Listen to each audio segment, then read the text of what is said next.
Şeýle gowy fetrler bilen toýlarymyz dowam edýär. 10 ýaşdan geçmäken kelerli dünýä.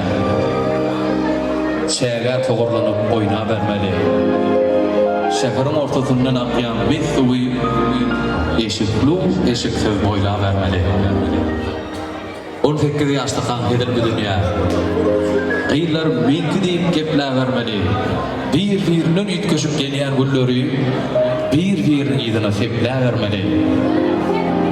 35 ýaşda kan kelerli dünýä. Arkana alada yükler vermeli. Uzun mendillere çok yol olsun deyin. Geçir mendiline çekler vermeli. Elin arkamında heder bir dünya. Entekler yaşlı yanına vermeli. Süzgüller bilen başagay bolup yıllardan yıllara ayaklar vermeli.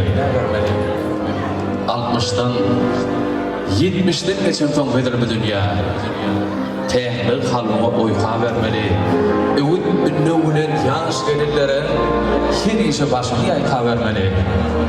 Yine şeydim, halın çaptan sonku demesin, güller arkanda daşa vermeli, toymara dağa, mehriben nezimden qarfıkarlık bereketli devletli oğuzluğunda toylaşsınlı yaşa vermeli. Şahirin şeyle bu fetrler bilen toydoramız devam ediyya, sizin mehmanlar, hormatlı adamlar yürüytü, sizin rahat ve medeniyetli din sanmağı münasebetli Türkmenistan devletimize belli diyece yani in oğuzhan aydınlar bilen toymaz devam ediyya, yani din sanmağı ne de tanım.